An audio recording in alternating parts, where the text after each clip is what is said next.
Hello, my name's Artemis, and today we're going to settle one of the biggest debates in the furry fandom. I'm talking bigger than do I need a fursuit to be a furry? I'm talking bigger than isn't it all about sex anyway? Oh yes, we're getting into that most heated of debates, boys and girls. We're getting into fucking Paws vs Maws. Oh great, so I guess you're going to be stealing my screen time again this week as well then, yeah? As a matter of fact, yes. Well, whatever, it's time to actually lay this shit to bed and see if we can crown a new, undisputed champion of all furry kinks. If such a thing can exist, anyway. But first, how about we meet our challengers, see what kind of case they can make for themselves. Starting off with what is most likely to be the victor in this one particular competition, and yes, I am biased as fuck and I don't give a shit. Fluffy, cute, beans, pads, toes, claws, tiny little feet, big bappers, those hams, those big beans, those feet, those peats, those gorgeous, soft, cute, fluffy, plushy things. Paws are just so amazingly soft and aesthetic, but that's even just all of that is the tip of the iceberg, let's be honest.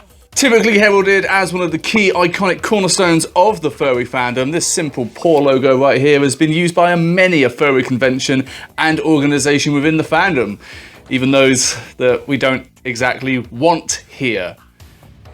No, for real, fuck all Nazi furs and fuck all Nazis, get the fuck out. I mean, let's just go through a few of the pro points. I mean, they are just adorable and a whole ass aesthetic that is generally accepted within the entire furry fandom. Easy inclusion into artwork. They look amazing. They are very versatile. And you've got things like fursuit paws, which are just soft and squish and fluff and really complete the look. Really help narrow down that exact illusion that you are actually this character. There's no like EVA foam on the bottom of the plushy ones, so they look the best and it really rounds things off perfectly. They can also vary pretty greatly in terms of biology as well. You can have your typical toony plush style, which is chef's kiss, fucking amazing. You can have your more humanoid version of them as well. You can have a sort of hybrid. You can go realistic, maybe even feral. What kind of paws do you want? Because we fucking got them. And in this sense, it does help people enjoy feet in a sense where they like the concept of feet, but not actual human feet. And that's got to be admired, even if we're greedy and like both. And then, of course, there's a whole wealth of other interests, such as macro and stomping and all of that goodness of giant, massive paws stomping down onto you and smushing you in their plushness, which is, you know, kind of a whole-ass mood, but, I mean, don't ask me to do that, because I'm doggo thick and I might accidentally grind your spine into fucking dust, but still, the video gets it, hey, mwah. And then there's things such as tickling, which is so goddamn easy to base around paws and a bunch of interests like that. I mean, it is in my case anyway. And there's so many other things that you can fold under that umbrella as well. And hell, even beyond that, just as part of a fursuit, you know, they complete the look. A little bit of beans showing here and there. It smooths out the overall effect of the creature that you're trying to portray in this big thing. And hell, even just as a comfort item. I mean, big plushy slipper-like paws are going to be pretty fucking comfortable to walk around in at a convention, at least I'd say. Yes, I would say that paws are wholesome and versatile, one of the main staples of the furry fandom, and that there isn't really anything else that matches up in terms of unique interest that can be used for so many things. Well, I mean, that's not exactly true now, is it, boy? I mean, there is another interest that has captivated people for years now, and has, I would say, grown into being a true rival to paws. Socialist teeth time, motherfuckers. It's time to talk about those gnarly gnashers, those teeth-rific maws, those amazing big chompers that we all love and celebrate in this fandom. Another huge anatomical feature that highlights that massive difference between human and whatever it is you like. You can get those massive incisors, the big gnashers, the tusks, all of those hallmarks of furry designs that truly help you differentiate yourself into something that is far more idealized. A theme that is running through the fandom, teeth and maws have slowly become their own extra flavor. Icons and different themes being worked into artwork, building themselves up as the new cornerstone of a whole ass aesthetic. Let's just go through the tally, shall we? We're talking about easy access to artwork. We're talking about artists finding their unique styles with their unique smiles. We're talking about a huge separation between the persona and the fursona. And we're talking about great variety between different species. And once again, they show off their versatility being used for a variety of extra interests as well. I mean, it's pretty easy to see where we're going with this. We're talking vor, we're talking swallowing, we're talking things like slime, maybe even gore and candy gore. Because hell, that's something that goes through this fandom a lot. Hell, we're even talking transformation because, yeah, werewolf maws, human mouths going into werewolf jaws, that's a fucking thing that we see a lot of, and that's some edgy, shiny-toothed goodness. Once again, fursuits have obviously been used to really highlight this key interest right here, with styles being more centered around the maws, for instance, and those big mouths, and also the fact that teeth, yeah, you can have that shit glowing in the dark. We can go proper kaiju with this if you want. We can make them sparkly. There are options, and they are good. If the fandom is going to find some sort of anatomical feature to center itself around, then Maws is definitely up there contending. But which is best? Is there a way that we could figure out which one can really solidify itself as the top anatomical feature that we are all going to celebrate as being the pinnacle of all?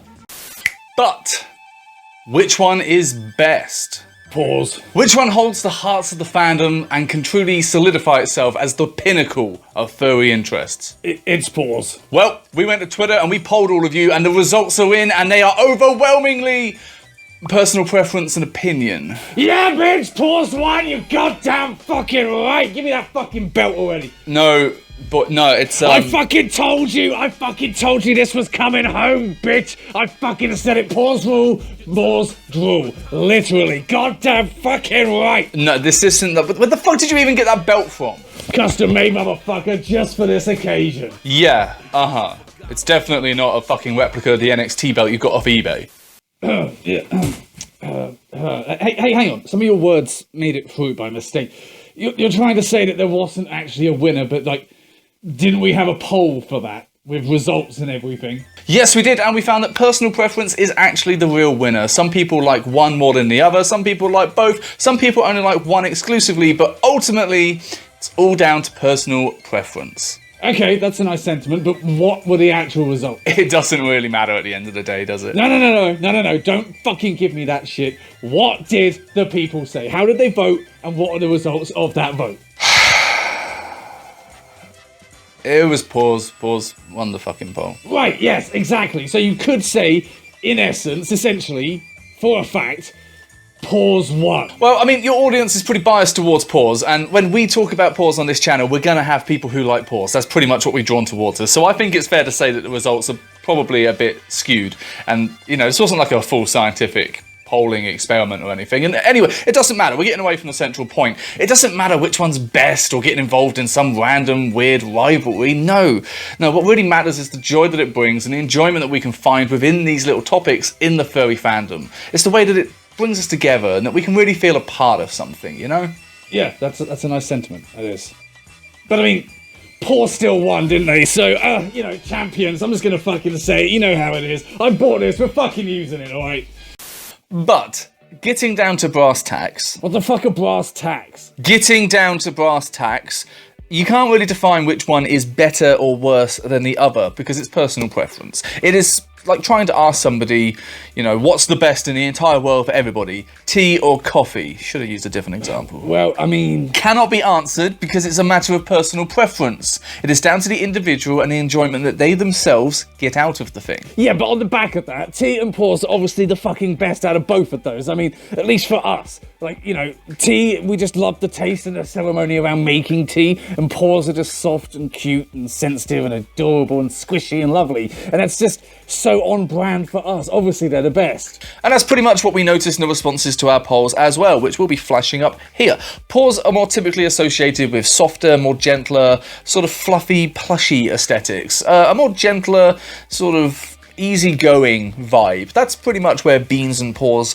like to sit. That's their lane. But people tend to regard Maws as more edgy and cool and angular and denim jackets and punk rock kind of deal. And it also kind of lends itself to a more hardcore style, incorporating potentially further vibes, less soft and cute and more edgy and hardcore. Yeah, I can definitely understand that. I mean, flashing the paws and, you know, typically showing those beans and being all cute and adorable can be linked by certain artists and themes to be a bit more, you know, bottom energy, a bit more subby, submissive, gentler, softer kind of deal, you know, but flashing those big teeth, those big maws, those big jaws, that power, those grins, that's definitely big dom energy, that is. That's power top right there.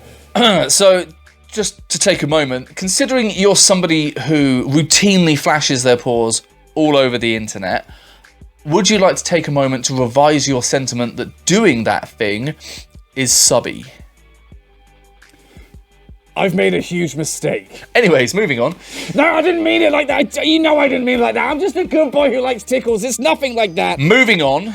There has been some dividing lines down this interest. Obviously, if you like certain interests, you're going to like certain themes more than the other. See, we both appreciate a good maw as well as we do a good paw, but obviously we both like feet as well. So clearly we're going to sit in the paw camp a bit longer than we do in the maw camp. But that doesn't mean that just because you like the general aesthetic of something, or you like it in a smaller sense of interest, that you have to like it any further. That's something that we see in this fandom quite a lot. It's okay and it's pretty acceptable to just have a light interest in something, just something you sort of enjoy, but you don't dive in too deeply. I guess at the end of the day, they both fulfill the same sort of criteria. They distance things away from more humanoid aspects. They have easy inclusion into artwork, and ultimately, you can take things up a notch, but they are quite gentle, passive interests that you can just enjoy generally with all other things.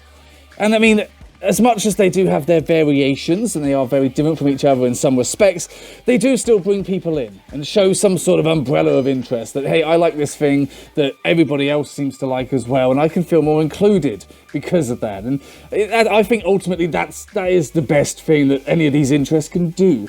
You know, even if, you know, one's better than the other.